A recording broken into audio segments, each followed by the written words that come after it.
descubre unos lentes, y a través de unos lentes que llega a pulir, logra observar el agua de lluvia o el sarro de los dientes y ve unas cositas que se movían a lo que llamó animalismo, que eran las bacterias. ¿Ya? Entonces, él desechó también la teoría de la generación espontánea, que la vida surgía espontáneamente, no a partir de, por ejemplo, de putrefacción o de fermentación. Pero los dos grandes padres de la microbiología que estudiaron y dieron inicio a la microbiología o bacteriología propiamente dicho fueron Luis Pasteur y Roberto Koch. Luis Pasteur, ustedes han debido escuchar, un gran famoso, hay un instituto Pasteur en París, ¿no? que estudia, es referencia en el área de la microbiología. Él, a partir de sus matraces de cuello de cisne, empezó a realizar procesos de fermentación y empezó a estudiar a las bacterias. Y desarrolló la vacuna contra la rabia, que es un virus. Dio inicio a la microbiología. Lo mismo, Roberto Koch, que descubrió el bacilo de Koch, que es el mismo bacilo de tuberculosis que produce la tuberculosis, y el bacillus anthracis, que produce el anthrax.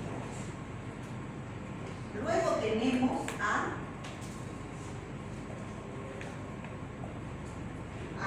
Richard Petri. Ustedes han debido escuchar hablar de las cajas Petri. ¿Han escuchado hablar o las conocen? Bueno, si no las conocen, las van a conocer en el laboratorio. Esas son cajas de vidrio redondas, donde se colocan medios de cultivo para que las bacterias crezcan. Anton van Leeuwenhoek, con su microscopio óptico, solamente podía ver las bacterias, ¿no? Pero no podía hacerlas crecer, cultivarlas para poderlas identificar. Entonces, gracias a este investigador Petri, por eso se llaman cajas de Petri, donde se colocó agar con nutrientes, con vitaminas, que era la alimentación de la bacteria, se pudo cultivar a las bacterias.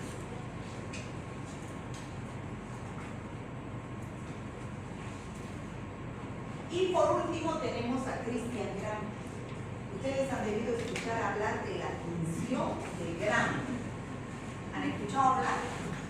Bueno, aquí ustedes tienen en la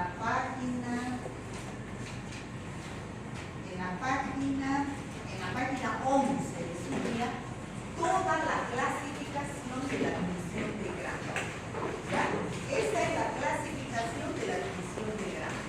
Están en violeta los Gram positivos y están en rojo los Gram negativos. Entonces, gracias a Christian Gram, las bacterias que vivieron en dos grandes grupos, las que tenían pared celular con peptidoglicano, que era el componente principal. Gram positivas que se tiñen de violeta y Gram negativas que se tiñen de rojo. ¿Y por qué unas se tiñen de rojo y otras de violeta? Porque tienen diferente cantidad de peptidoglicano en su pared celular. Esto lo vamos a ver en práctica. Bueno, ese fue otro gran padre de la microbiología. Y al final tenemos a Alexander Fleming. Hasta este momento, antes de Fleming, Luis Pasteur, Roberto Koch descubrieron bacterias, gracias a Petri que se pudo cultivar las bacterias, ya sabíamos que existían las bacterias, pero ¿cómo las combatíamos las bacterias? No había con qué combatir las bacterias, las personas se enfermaban pero no había con qué curarlas. Entonces, este investigador, Alexander Fleming, en el siglo XIX descubre un antibiótico importantísimo, la penicilina. Fue el padre de los antibióticos. ¿Cómo lo descubre? Aquí tenemos una caja Petri. Él cultivaba Staphylococcus aureus, estaba haciendo estudios para Staphylococcus aureus. Y en esa caja Petri, un día fue en la mañana en su laboratorio y descubrió que debería crecer solo colonias de Staphylococcus aureus, pero se le contaminó con estos verdes son hongos. Y alrededor de estos hongos no creció el Staphylococcus aureus. Entonces él dijo, ¿qué tiene este hongo que no deja crecer al Staphylococcus aureus? Empezó a investigar a este hongo y sintetizó un antibiótico que le puso el nombre de penicilina. ¿Y por qué le puso el nombre de penicilina? Porque este hongo se llama Penicillium notatum. De ahí es que surgió la penicilina. A partir de ese entonces se usó la penicilina. Disminuyeron en gran cantidad las enfermedades producidas por bacterias. Pero se usó tanto la penicilina que en 10 años ya las bacterias se volvieron malísimas. ¿Qué hicieron las bacterias? Empezaron a desarrollar resistencia a la penicilina. Empezaron a producir enzimas, a tener bombas de expulsión del antibiótico, y entonces ya la penicilina ya no sirve ahora para nada. Entonces otras industrias farmacéuticas empezaron a sintetizar otras biomoléculas, y hasta que al final tenemos, esta es una tabla donde ustedes tienen en la página 40, por ejemplo, 39 y 40.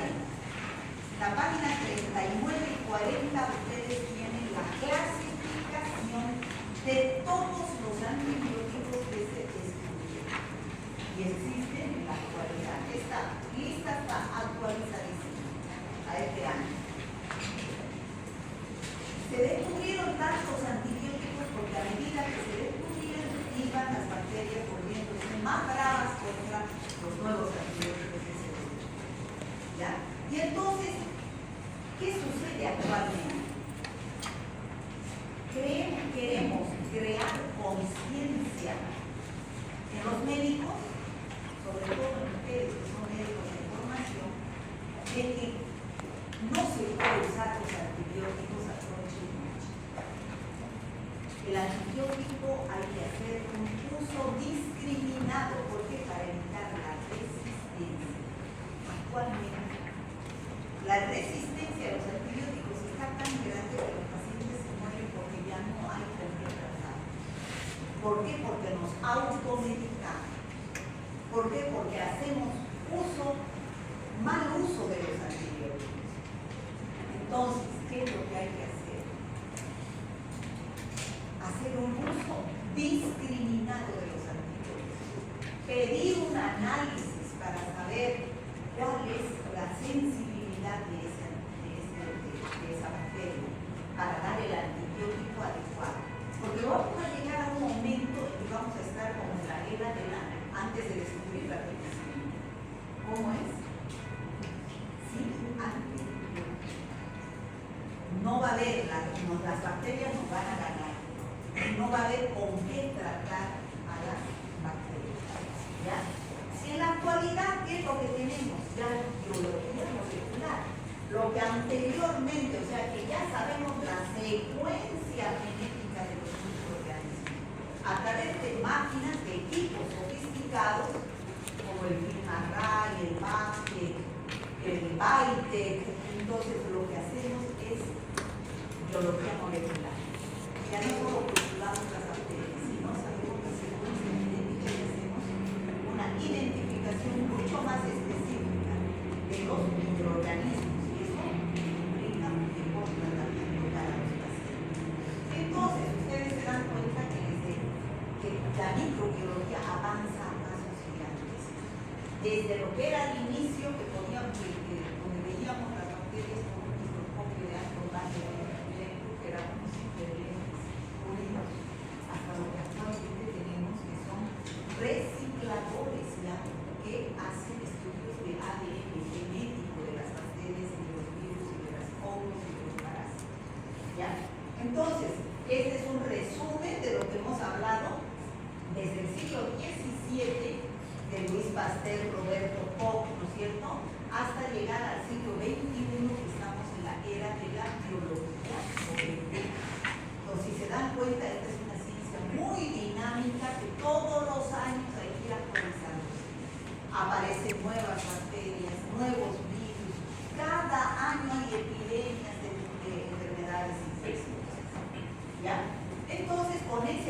preámbulo, no sé si esto lo vi en la anterior clase, todo la historia, no la vi. Entonces, con ese preámbulo, hoy entramos a lo que es el primer tema, que es la estructura bacteriana. ¿Qué pasó, niñas?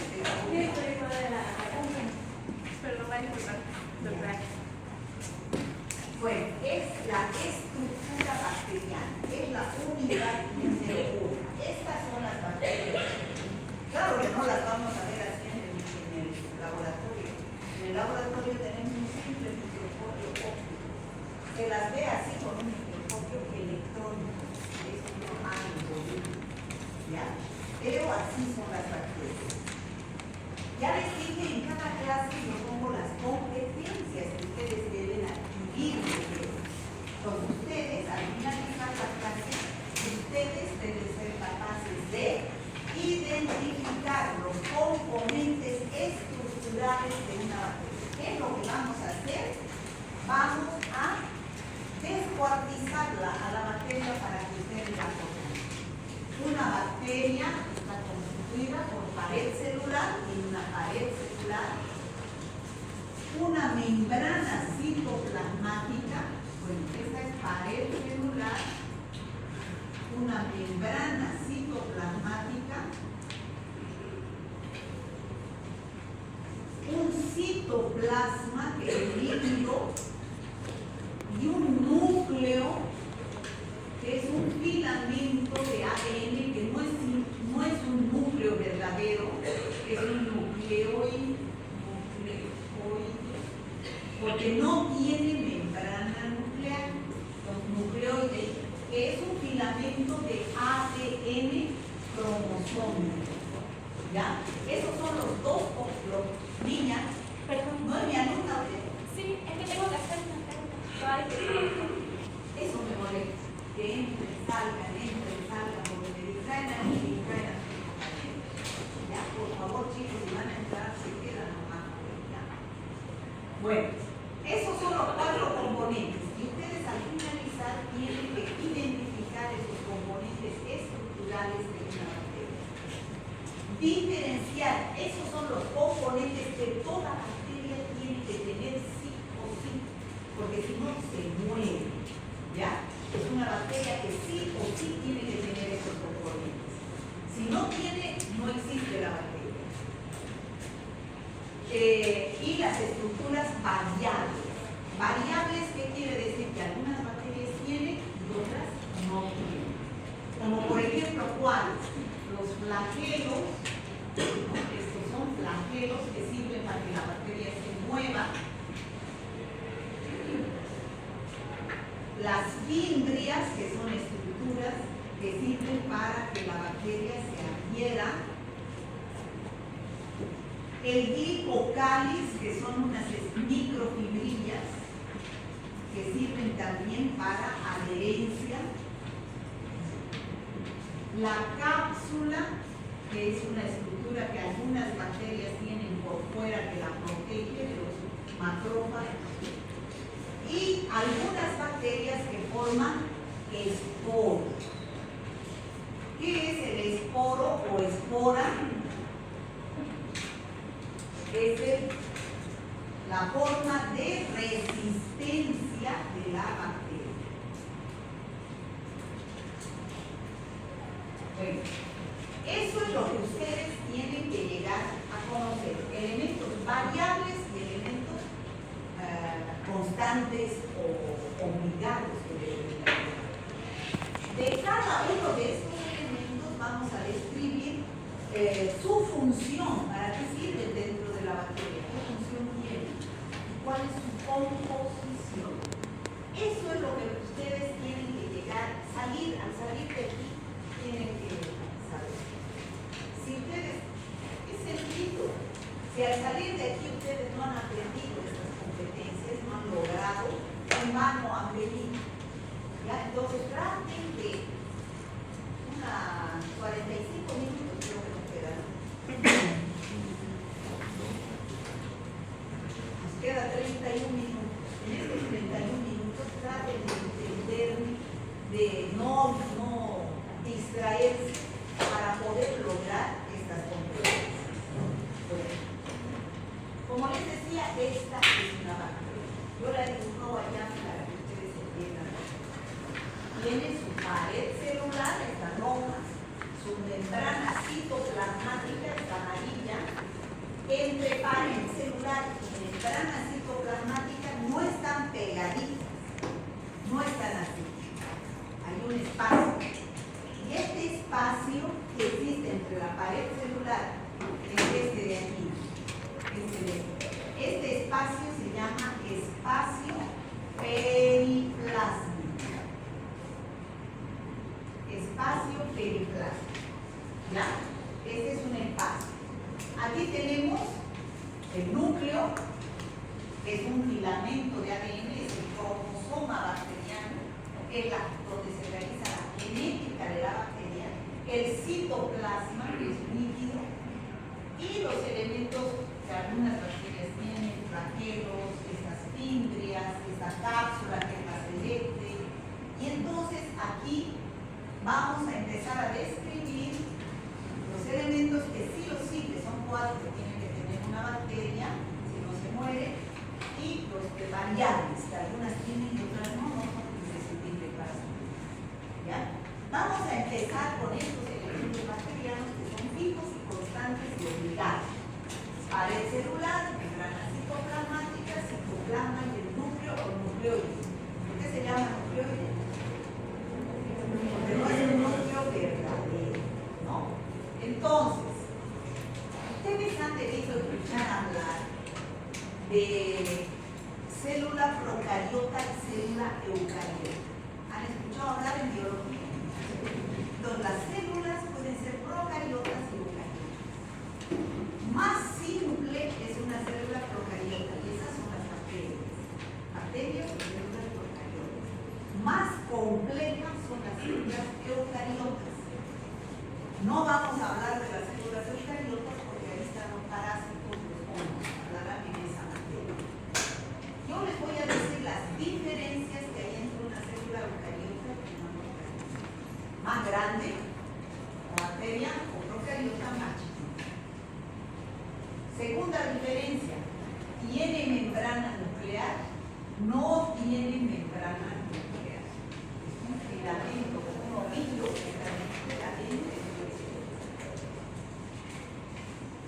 Esta tiene organelas citoplasmáticas, mitocondrias, aparato de Golgi, tiene lisosomas, tiene retículo endoplástico. Esta no tiene nada de eso.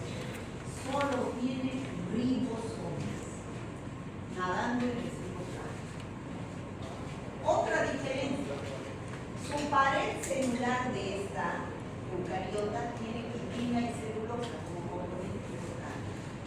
De la procariota, su pared celular, el componente importante es el peptidoglicano, o llamado también ureína. Peptidoglicano, peptidoglucano o ureína. ¿Ya? Luego, ¿qué más tenemos en diferencia? Esta célula se divide por mitosis. En cambio, la bacteria, que es la que nos interesa, se divide por fisión binaria. ¿Qué significa esto? Que esa célula madre va a dar lugar a dos células hijas exactamente iguales. Esta lo mismo y así se va dividiendo una célula procariota o bacteria. Lo que he dicho está en esta tablita. Las diferencias entre una célula procariota y eucariota. Voy a hablar de la célula procariota, es más pequeña, no tiene núcleo verdadero, por eso es nucleoide, no tiene organelas citoplasmáticas, su pared celular es rica en peptidoglicano, se reproduce por fisión binaria, es una estructura simple y son las bacterias. ¿Está clara la diferencia, chicos? De hoy en adelante a nosotros nos toca hablar solamente de células procariotas o bacterias.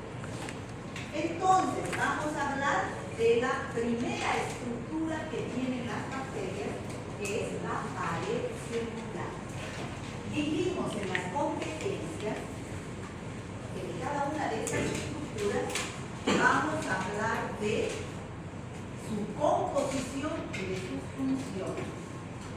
¿Cuál es la composición de la pared celular? Ya hemos dicho, peptidoglicano. Pero ese peptidoglicano está en diferente cantidad en las bacterias. Y eso es lo que ha aprovechado Christian Gram para dividir a las bacterias, como les decía, en dos grandes grupos. Las gram positivas que se tiñen de color violeta y las gram negativas que se tiñen de color rojo. ¿Por qué las gram positivas se tiñen de violeta? Porque tienen una capa gruesa de peptidoglicano. Estas agarran de violeta. En cambio, las gram negativas, su capa de peptidoglicano solo un 30%. Son decoloradas fácilmente. Hay que teñirlas con un colorante rojo, que es la safranina, por eso esa es la principal función de la pared celular que permite diferenciar con la tinción de grano. Otra función que tiene es mantener la forma bacteriana. Todas las bacterias tienen pared celular, por eso tienen o la forma de coco, o la forma de bacilo, o la forma de espinilla. Existe solamente un género de bacterias que puede sobrevivir sin pared celular. ¿Y cuáles son esas? Son el género Mycoplasma. Hay una bacteria del género Mycoplasma, por ejemplo el Mycoplasma pneumoniae, que produce neumonía atípica. ¿Ya? Entonces, esas bacterias pueden sobrevivir sin pared celular. Todas las demás tienen que tener pared celular. Y está aquí lo que les decía, la diferente composición de la pared celular. Las gram positivas tienen 80-90% de peptidoglicano y 10% de ácidos deltoicos. Es otro componente que está en minoría. En cambio, las gram negativas tienen 30% de peptidoglicano, 30% de lipoproteínas y 30% de lipopolisacáridos. ¿Ya? Es pequeña cantidad de peptidoglicano. Bueno, eso sería la pared celular. Composición y funciones. Segunda estructura, membrana citoplasmática. Es esta.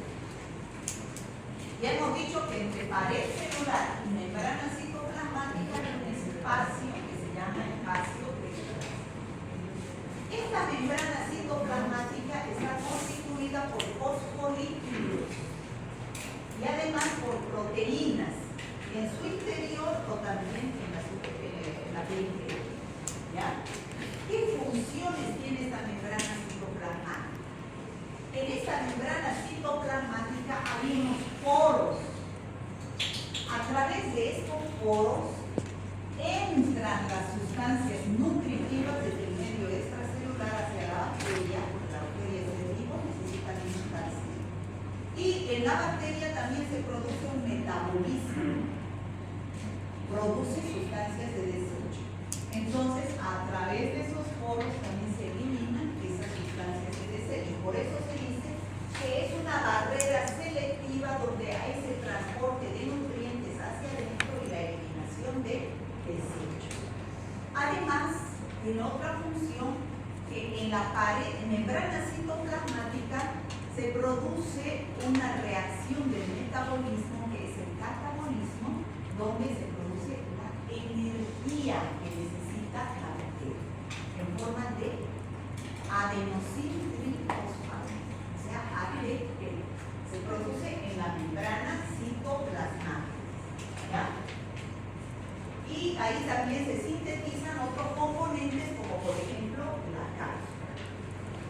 Luego tenemos la tercera estructura obligada que debe tener toda bacteria, que es esa parte de acá, que es el citoplasma. Este es el citoplasma, chicos.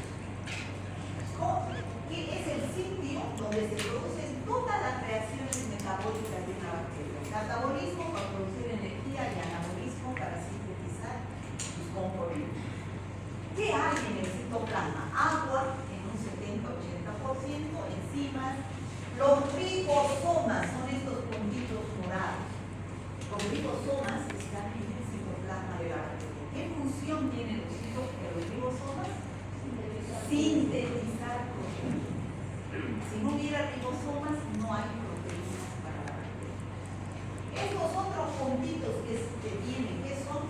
Son gránulos de reserva que tiene la bacteria para que cuando esté vieja y no pueda sintetizar sus componentes, sus nutrientes, pueda sacar de ese material de reserva que tiene para poder sobrevivir con vacuolas o granulaciones citoplasmáticas. Y aquí está nadando también el núcleo. Sin membrana nuclear, que es el nucleoide, el cromosoma bacteriano responsable de la genética bacteriana. Eso es el citoplasma. Luego tenemos el último componente obligado, que es el núcleo, que se llama también el núcleo. ¿Por qué? No tiene membrana nuclear, ¿no? Entonces, este es el núcleo, chicos, es el nucleoide, donde está el material genético de la bacteria. Si nosotros sacamos un pedacito de este núcleo y hacemos un estudio con microscopía o por biología molecular, está constituido por dos cadenas de ADN cromosómico. Esas dos cadenas están constituidas por una secuencia de nucleótidos. ¿Cuáles son los nucleótidos? Las bases únicas, adenina, guanina, y pirimidínica, citosina, timina. Adenina, guanina, citosina, timina, adenina, guanina, citosina, timina. Esa es la secuencia de nucleótidos que está formando el núcleo. Y de eso se ocupa la biología molecular. La biología molecular mete a esa bacteria a un secuenciador y ve qué secuencia de nucleótidos tiene para identificar a los microorganismos. A ese nivel llega la biología molecular actualmente. Una técnica muy sensible y específica. El ADN se encuentra en una región llamada nucleoide. ¿Qué características tiene? Ese núcleo es ADN, no se olviden, circular, bicatenario, porque son dos cadenas, fíjense, y no tienen membrana. Ahí está la genética de la bacteria, es una de las partes más importantes de una bacteria, la genética bacteriana. Ahora, en el citoplasma también puede haber otro material genético, no en todas las bacterias, no es un elemento constante, obligado. Estas estructuras que también son ADN, es material cromosómico. Pero no todas las bacterias lo tienen. Se llaman plásmidos. ¿Qué son los plásmidos? Es un material extracromosómico. ¿Qué significa extracromosómico? Están fuera de, por ejemplo, ¿qué son alumnos extra? ¿Qué son? ¿Son los alumnos regulares de segundo año? No, son los extras que están. Eso es el plasma, material extracromosómico, fuera del núcleo. ¿Qué función tienen esos plásmidos? La bacteria que tiene plásmidos, esto entiéndanme bien, la bacteria que tiene plásmidos, pueden aquí haber genes de resistencia a los antibióticos. Por ejemplo, si este paciente tiene en sus pulmones una bacteria que tiene plásmidos, esos plásmidos lo hacen resistente a los antibióticos, a algunos antibióticos. ¿Ya? Entonces, esos plásmidos pueden pasarse de una bacteria a otra. Esta le puede pasar acá, esta le puede pasar acá. Y hacerse resistente a una bacteria que era sensible, la vuelve resistente. O sea, son para transporte de material genético que puede ser causa de resistencia bacteriana. ¿Está claro, chicos? Entonces, hasta ahora hemos hablado de los 4 elementos más importantes ¿Cuáles son? Pared celular, membrana citoplasmática, citoplasma y el núcleo. De cada uno de ellos hemos visto cuál es su composición y cuáles son sus funciones. Ahora nos toca definir estos elementos variables que son cinco. Primero, los flagelos. ¿Qué son los flagelos? Son estas estructuras que tienen algunas bacterias. ¿Qué función tiene? Movimiento.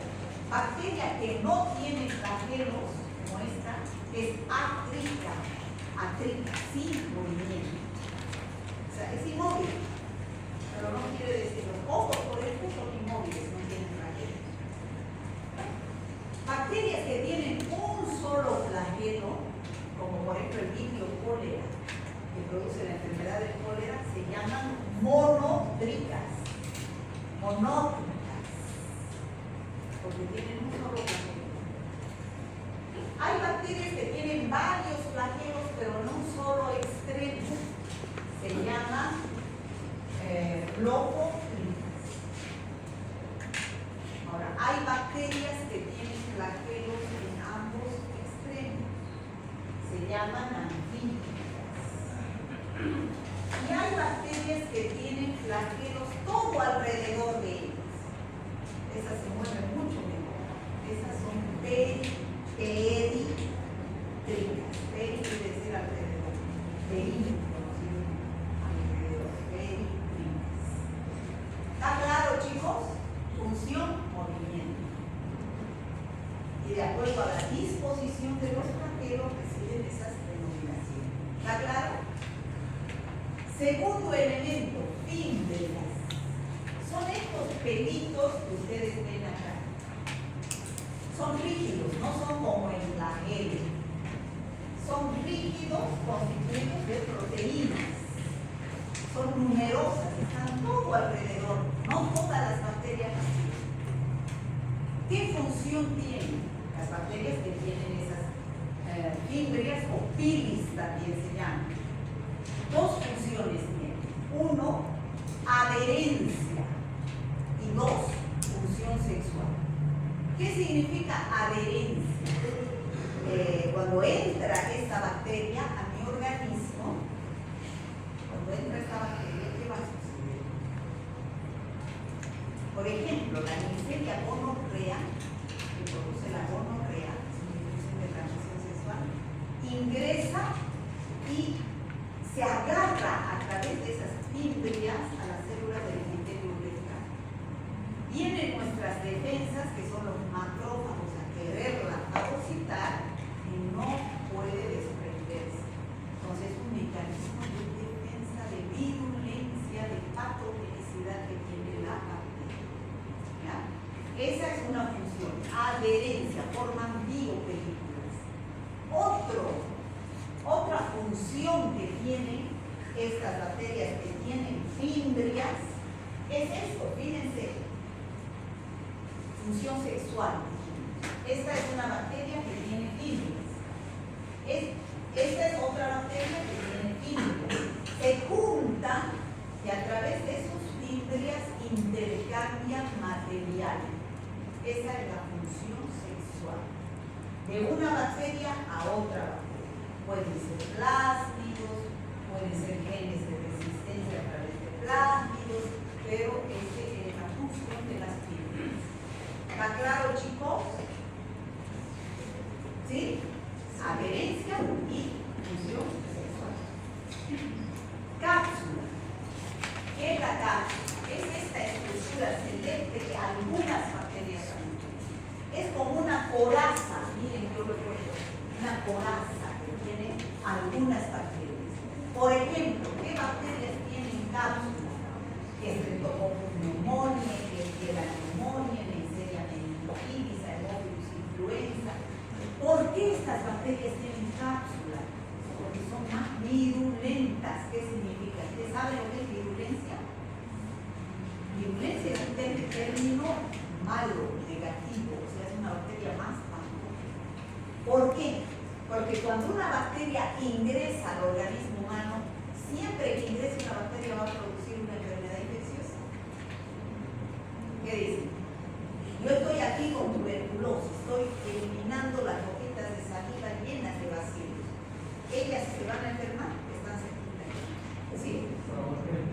Probablemente. ¿De qué depende? De su sistema inmunológico. O sea, cuando ingresa un elemento extraño a nuestro organismo, viene nuestro sistema de defensa, que son la inmunidad celular, a través de las células que tenemos, que son los glóbulos blancos, los macrófagos, los leucocitos polimorfonucleares, que tratan de eliminar a esa bacteria que está entrando. O la inmunidad humoral, que son los anticuerpos que producimos con el tiempo, que tratan de neutralizar al antígeno del microorganismo que ingresa. Entonces, no siempre uno se enferma, depende de nuestro estado inmunitario. Por eso es que cultivar un cuerpo sano para liberarnos de los microorganismos que ingresan todos los días a querer producir enfermedad. Si tiene cápsula esa bacteria, no se deja fagocitar por nuestros macrófagos. No deja penetrar tampoco a la nutrición. Entonces, es un mecanismo de virulencia. Es una estructura densa, organizada, constituida por polisacáridos y polipéptidos. Su principal función, como les decía, protección contra la fagocitosis de los macrófagos. ¿Ya? Glicocalis. Glicocalis son estas estructuras que yo les dije acá que tienen algunas bacterias. Es una capa extracelular gelatinosa que rodea a algunas bacterias. ¿Cuál es su composición? Polisacáridos extracelulares. Es difusa, poco organizada. ¿Qué función tiene? Nuevamente adherencia, igual que las pieles. Ustedes conocen la caries dental, un diente cariado. Eso es producido por una bacteria que se llama Streptococcus mutans, del grupo de los bilinas. Entonces, esa bacteria tiene glicocalis y a través de ese glicocalis se adhiere fuertemente al esmalte del diente y produce la caries dental. ¿Ya? Esa es la función de las bacterias que tienen glicocalis. Otra que tienen es la pseudomonas aeruginosa y forma biopelículas en los pacientes que están con catéter venoso. Y por último tenemos los esporos. A ver, aquí hemos hablado de los esporos o esporas.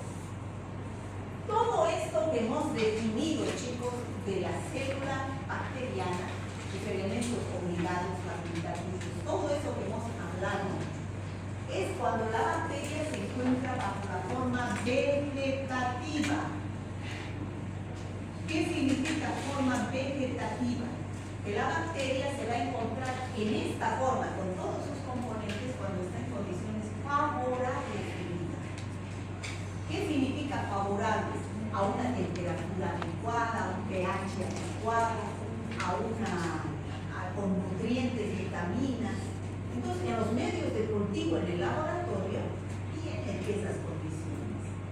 En nuestro organismo, las bacterias estarán bajo la forma vegetativa. Sí. ¿Por qué? Porque tenemos un pH de 7, una temperatura de 37, tenemos nutrientes, vitaminas, humedad, todo lo tenemos para que las bacterias estén felices. Entonces se encuentran bajo la forma vegetativa. Cuando la bacteria no tiene esas condiciones favorables, adquiere la forma de esporo. Por ejemplo, nosotros tenemos, ese esporo resiste al calor, a la radiación, a la desecación, a las sustancias químicas, ¿no? ¿Qué bacterias tienen esporos? Por ejemplo, el Bacillus anthracis y el Clostridium tetani. No todas las bacterias forman esporos. Por ejemplo, vamos a tomar el ejemplo del Clostridium tetani. El Clostridium tetani produce una enfermedad del sistema nervioso llamada tétanos. ¿Han escuchado hablar del tétanos? ¿Qué es el tétanos? Es una enfermedad del sistema nervioso que produce convulsiones y puede llegar a la muerte del paciente. ¿Cómo se produce el tétanos? El Clostridium tetani es una bacteria que está en el intestino de todos nosotros, feliz bajo la forma vegetativa, sin producir daño, porque está en una caries, que no es el sistema nervioso. ¿Qué ¿Qué es lo que sucede cuando los humanos y los animales que tienen Clostridium tetani defecan en la tierra? Eliminan la forma vegetativa del Clostridium tetani. Pero esa forma vegetativa ya no tiene condiciones en la tierra, no tiene condiciones favorables. Entonces, ¿qué se hace? Se convierte en esporo. Se convierte en esporo. Ese esporo resiste la desecación, por eso se llama forma de resistencia de la bacteria.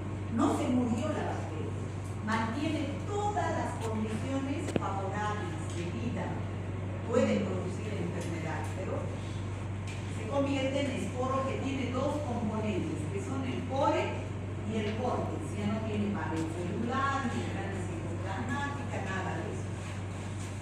A ese proceso de transformación de la forma vegetativa al esporo de la bacteria se llama esporulación. Esporulación. Forma vegetativa a forma de esporo. Forma de resistencia. ¿Me he dejado entender hasta ahí, chicos? ¿Sí? Bueno, y el esporo está en gran cantidad en la tierra. ¿Qué tierra no tiene ese animales y humanos? ¿Cierto? Entonces, ¿qué es lo que sucede? ¿Cómo nos llega a nosotros? Si nos hacemos una herida en el pie, en la mano, y nos contaminamos con polvo o tierra que tiene esporos, ese esporo ingresa por esa herida, pero ya no llega al intestino, donde no produce nada, se va directo al sistema nervioso y va a producir el dengue. ¿Está claro? Pero ese esporo que está en la tierra puede, al ingresar al organismo humano, nuevamente adquiere condiciones favorables de vida. Nuevamente se transforma en forma vegetativa en las células nerviosas. Y a ese proceso se llama germinación.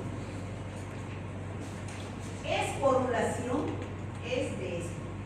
De forma vegetativa a esporo. ¿Cuándo? Cuando hay condiciones adversas. Germinación es de la forma de esporo nuevamente a la forma vegetativa. Y a eso se llama germinación. ¿Estamos, chicos? Bueno, eso sería lo referente a la estructura de la célula bacteriana. Repito, ustedes cuando tienen un paciente, voy a terminar con esto, cuando tienen un paciente que ha ingresado una bacteria al organismo de ese paciente, por ejemplo, los pulmones, y produce una neumonía, ustedes, doctores, van a dar un antibiótico. ¿Para qué? Para destruir a esa bacteria. Ya ustedes ahora conocen cuáles son, por cómo se puede destruir a una bacteria, actuando sobre sus elementos que tienen, que son esenciales para vivir a una bacteria. Pared celular, membrana citoplasmática, citoplasma. Entonces, de ahí surgen los antibióticos. Por ejemplo, los que actúan destruyendo la pared celular son los beta-lactámeos. Por ejemplo, penicilina. Ahí vienen en su guía, en la página 39 y 40, el montón de antibióticos que actúan sobre un componente fundamental de la bacteria para destruir. Y además, ustedes tienen en su guía, aquí también tienen, está bien clarito, bien específico, cómo actúan los antibióticos en los seres humanos. Está en la página 46. Fíjense, esta es la bacteria. ¿Qué antibióticos actúan sobre cada parte fundamental de la bacteria? Creo que dijo 46. Curar al paciente. De acuerdo a eso, 46. Los doctores tienen que dar el antibiótico adecuado. A esos lugares donde actúan los antibióticos se llaman punto blanco de acción. Se llama diana, o sea, a dónde va a actuar el antibiótico, ¿no? tenemos que, de acuerdo al tipo de antibiótico, van a actuar sobre los ácidos nucleicos, el blanco de la quinolona, así. Está en su guía cada un grupo de antibióticos sobre qué parte van a actuar. ¿Está claro, chicos? Bueno, hemos terminado. Ahora vamos a ver si hemos aprendido las competencias. ¿Qué estructura bacteriana determina la clasificación de gramos? Muy bien, pared celular. ¿Cuál es el principal componente de la pared celular? Peptidolicano. Muy bien. ¿Cómo se denomina el ADN bacteriano? Nucleoide. No se llama núcleo porque no es verdadero. ¿Por qué? Porque no tiene membrana. ¿Qué estructura participa en la adhesión de la bacteria? La fibrofilis, pero también puede ser el helicobacter. ¿Qué estructura protege contra la fagocitosis? La cápsula. ¿Qué estructura regula el paso de las sustancias? La membrana citoplasmática. ¿Las bacterias poseen un núcleo verdadero? No, porque no tiene membrana nuclear. ¿Cuáles son las formas de resistencia de la bacteria? ¿Las cuales resisten? Los esporos o esporos, ¿no? ¿Cómo se clasifican las bacterias por la disposición de sus bacterias? Átricas, átricas, mótricas, Céntricas, antítricas, leucótricas. de acuerdo a dónde estén situados. ¿Qué función tienen los flagelos? Movimiento. ¿Cuál es la función del glicocáliz? Adherencia. Ejemplo de una bacteria que tiene glicocáliz. Streptococcus mutans. ¿Qué producen? Bacterias del bien. A ver, ¿qué estructura bacteriana extracromosómica permite la transferencia de genes de resistencia a antibióticos entre diferentes bacterias? ¿La inciso? Estructura extracromosómica.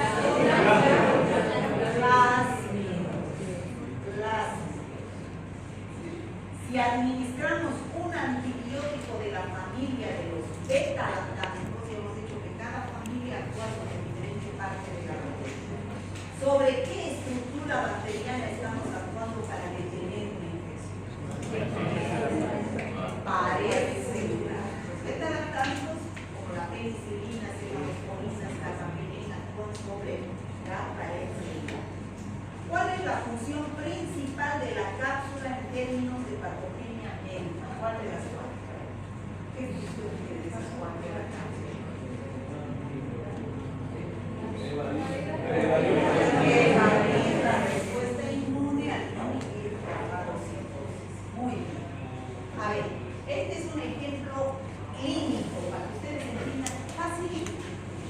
Un paciente con neumonía, que es este paciente, se le da amoxicilina. ¿Qué es la amoxicilina? Un beta-lactámico. Los beta-lactámicos, ¿a dónde van? Pared celular. Que ataca la pared celular. El cultivo, al cultivar la bacteria, revela una bacteria que no tiene pared celular, llamada Mycoplasma pneumoniae. Yo les dije que hay un género que produce neumonía que no tiene pared celular. ¿El paciente mejorará? No, ¿por qué? Porque si al darle un beta-lactámico que actúa sobre la pared celular, no tiene un objetivo de acción. Entra y no hay qué destruir, y no hay pared celular. Hay que dar otro antibiótico que vaya a inhibir la síntesis de proteínas, por ejemplo, en el citoplasma de los cromosomas. ¿No es cierto? Entonces, esa es la aplicación que tiene saber la estructura. Los beta-lactámicos actúan sobre la pared celular. Las tetraciclinas sobre los ribosomas, que son los que sintetizan proteínas. La rifampicina sobre el nucleoide, las polilicinas sobre la membrana.